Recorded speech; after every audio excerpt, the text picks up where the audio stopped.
Good morning students. आज का हमारा टॉपिक है जो लैंग्वेज स्किल्स चल रही थी। लैंग्वेज स्किल्स में उसी के क्रम में जो अगला आज का हमारा टॉपिक है वह है लिसनिंग स्किल्स, श्रवण कौशल। श्रवण कौशल क्या है? श्रवण कौशल का क्या अर्थ है?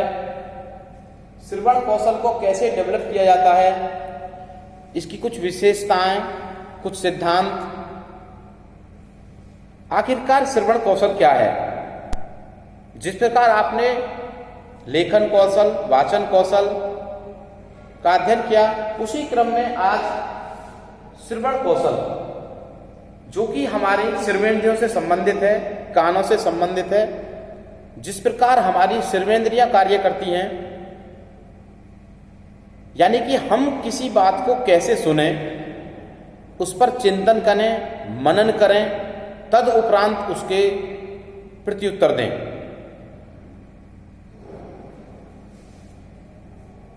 आज हमारा जो टॉपिक है श्रवण कौशल। वाचन कौशल तब तक पूर्ण नहीं होता है जब तक कि श्रवण कौशल का उसके साथ सहयोग ना हो। जैसा आपको विदित है, वाचन सुनने एवं सुनकर उसका अर्थ एवं भाव समझने की क्रिया को श्रवण कौशल कहा जाता है।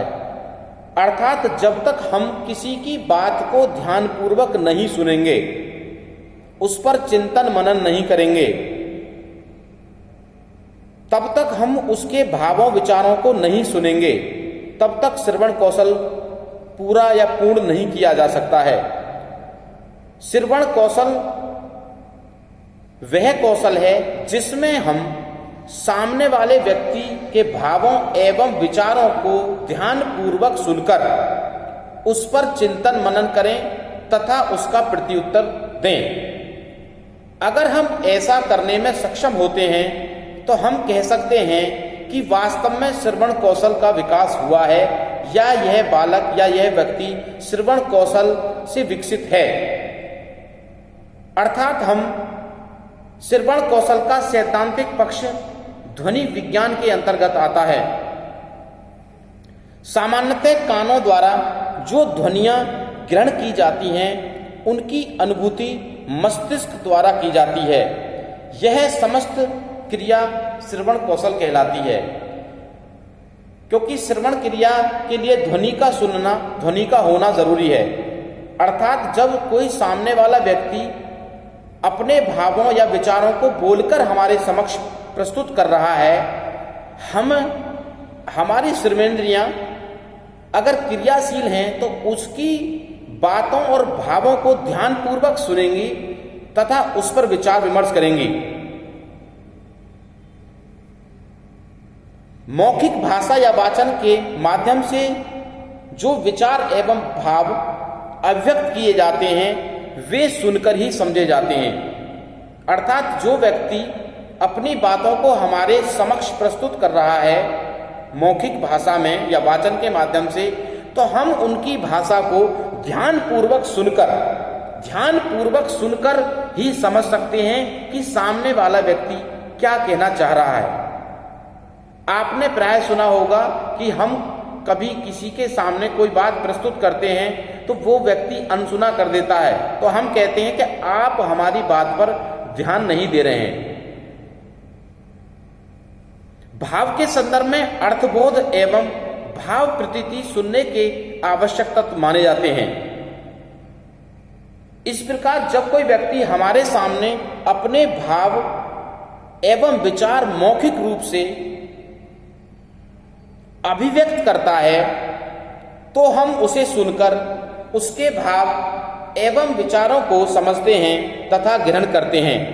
अर्थात जब कोई व्यक्ति हमारे सामने कोई बात कहना चाह रहा है, तो हम उनकी बातों को बहुत गहनता से सुनते हैं, कंसंट्रेट होकर, एकाग्रचित होकर के कि ये व्यक्ति आखिरकार क्या कहना चाह रहा है। क्योंकि जब तक हम उनके भावों को कंसंट्रेट होकर नहीं सुनेंगे, हम उनकी भावाभिव्यक्ति को व्यक्त नहीं कर सकते हैं।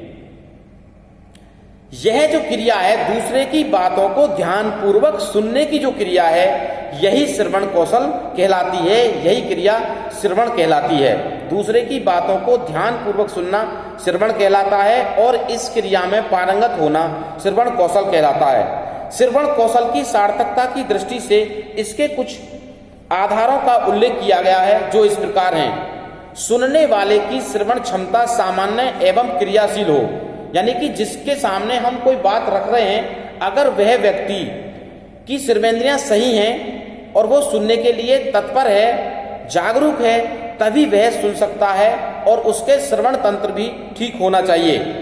ध्वनियों से शब्द बोध हो, सुनने वाला व्यक्ति, जो सामने वाला सुनने वाला व्यक्ति है, वह सजग हो, वह सुनने में रुचि एवं एकाग्रता रखता हो। बोलने वाले के हाव भावों से उसकी अभिव्यक्तियों का अनुमान लगाया जा सकता हो एवं वाचन की प्रभावशीलता हो। अर्थात जब तक सामने वाला सुनने के लिए इच्छुक नहीं होगा, जागरूक नहीं होगा और उसकी श्रवणेंद्रियां सही तरह से कार्य नहीं कर रही होंगी, तब तक हमारा श्रवण कौशल पूर्ण नहीं हो सकता। इसलिए जो व्यक्ति है, श्रवण कौशल तभी पूर्ण हो सकता है जब सामने वाला व्यक्ति दूसरे की बातों को सुनने के लिए तत्पर हो, उत्सुक हो, जागरूक हो, समझने के लिए तैयार हो और उसका श्रवणेंद्रिय तंत्र सही हो, उसमें कोई अवरोध ना हो और सामने वाला अपनी बात को किस प्रकार प्रस्तुत कर रहा है, ये बहुत ही महत्वपूर्ण भाव रखता है कि वह किस प्रकार प्रस्तुत कर रहा है, वह किस प्रकार अपनी बात रख रहा है। आपने सुना होगा, व्यक्ति इस प्रकार अपने भाव व्यक्त करते हैं, सामने वाला व्यक्ति कहता है, भाई वाह, आपकी भाषा ने, आपके वाचन ने मुझे इतना प्रभावित कर दिया कि मैं आपसे बहुत ही प्रभावित हूं। आगे है श्रवण कौशल का विकास, डेवलपमेंट ऑफ लिसनिंग स्किल्स।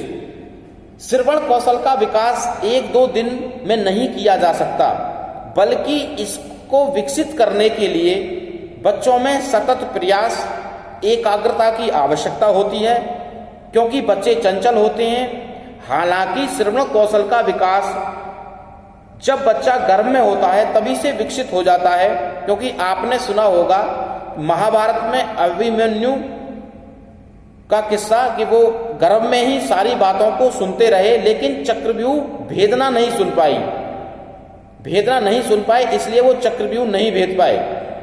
तो इसके आधार पर हम कह सकते हैं कि जब बच्चा कंसंट्रेट होगा, एकाग्रचित होकर सुनने के लिए जागरूक होगा, धीरे धीरे बच्चा, आपने निरंतर कक्षा में देखा होगा, बहुत से बच्चे शरारत करते रहते हैं, लेकिन अध्यापक को एक प्रभावशाली वक्तव्य के माध्यम से उनको अपनी तरफ अट्रैक्ट करना होता है, तब बच्चे ध्यान देते हैं कि हाँ क्या है। भाषा कौशल में श्रवण कौशल का विकास 2-4-10 दिन में नहीं किया जा सकता है, बल्कि इसके लिए निरंतर शिक्षकों को एवं छात्रों को लगातार अभ्यास करना पड़ता है, सतत प्रयास करना पड़ता है, तभी वह श्रवण कौशल में पारंगत हो पाते हैं। क्योंकि बच्चे चंचल होते हैं, इसलिए अध्यापक को यह आवश्यक है कि बच्चों पर नजर रखे, कौन बच्चा ध्यानपूर्वक सुन रहा है, कौन बच्चा ध्यानपूर्वक नहीं सुन रहा है। प्राय आपने देखा होगा, कक्षा में जब बच्चों से किताबें पढ़ाई जाती हैं तो अध्यापक बीच बीच में दूसरे बच्चों को खड़ा करते हैं, आप पढ़िए, आप पढ़िए, आप पढ़िए। तो वो यही है कि बच्चे ध्यानपूर्वक सुन रहे हैं या नहीं सुन रहे हैं।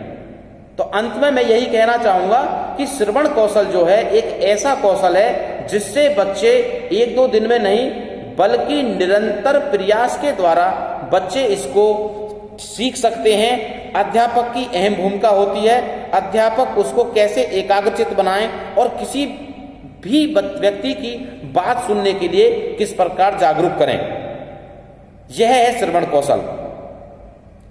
सामने वाले की बात को ध्यानपूर्वक सुनना, उस पर मनन करना, चिंतन करना, तब रिप्लाई देना। ठीक है, धन्यवाद। मेरा मानना है कि श्रवण कौशल आपकी समझ में जरूर आ गया होगा। बहुत बहुत धन्यवाद।